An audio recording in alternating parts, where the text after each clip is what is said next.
Teddy Feinberg, Brook Stockburger, Teddy and Brook Show. Brook, good day. Good day to you, sir. Good to see you. I was kind of looking for a response. Okay, Cruces Mayfield. I picked Mayfield. I got to admit, I was wrong. I mean, it's fine. They were the underdog going in. Cruces really ran the football effectively, which is really all they had to do. They were only up, I believe it was 16-13 at the half. They could have been up more, but it was a pretty straightforward game plan. Cruces has this big offensive line. They have some good backs. Mayfield couldn't match up with them. Up front, Mayfield has a lot of two-way players, meaning they play offense and defense. They just wore down. Yeah, and Cruces made their adjustments at the half. They shut out Mayfield in the second half, right, and just went on to get that win. They have the bye heading into the playoffs. Mayfield will have to play this week. Mayfield hosts Manzano. Mayfield's the 5 seed. Manzano is the 12. They haven't been the same Trojan team this year. They beat the Monarchs earlier this year in a competitive game at the Field of Dreams, 20-14. It's interesting because the psychological aspect, when you beat a team like that, it seems like the general consensus is, and I don't know if it's like this in the Mayfield locker room, but, well, we won, we're okay.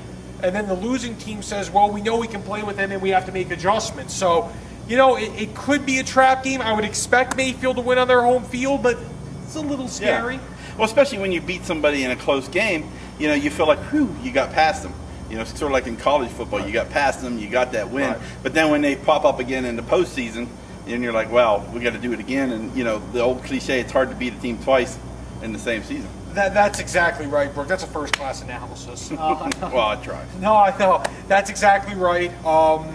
Again, a little scary, but Mayfield should win on their home field. 5A's wide open this year. We have El Dorado going to Cleveland. We have Atrisco Heritage playing. These are the first-round games playing at Clovis. And, of course, the Mayfield game. Cruces High has a bye week 1. In 2A football, another local team, the Sea Valley, they play at Tucumcari. I love that name, Tucumcari. They play at Tucumcari on their first-round game. I believe that's a Saturday game.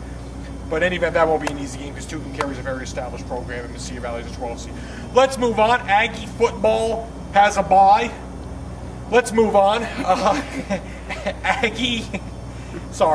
Aggie men's basketball, they opened their season at Oregon State this past week. It was a winnable game. They lost 70 to 62. I mean, Oregon State's a Pac-12 team. Aggies played good enough defensively to win. Offensively, they didn't play well enough. No. They didn't get the ball through the hoop enough.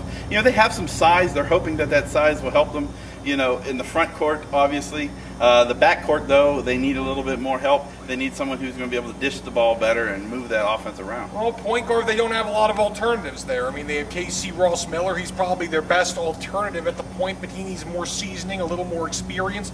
Terrell DeRuin, Oñate High School product. He played there as a backup. Is he really a point guard? I mean, he's a redshirt freshman, essentially. So, he's learning. And Tyrone Watson plays a little bit of point. He's kind of a point forward, but, a good player, a smart player, one of their better ball handlers, so they're trying to figure out that position. Aggies, as Brook alluded to, a lot of size, a lot of strength inside. They need to kind of work, they should work their offense more inside out. It's early in the season. They have to make adjustments. They play Southeastern Louisiana on Thursday, and I would expect a W there. Aggie volleyball, I mean, they've kind of had a disappointing season by their standards. They were the preseason number 1 ranked team in the WAC. They're not going to finish number 1 going into the WAC tournament, but they end their year hosting their regular season, hosting Idaho on Thursday, and then, of course, they have the WAC tournament coming up in the next week or so.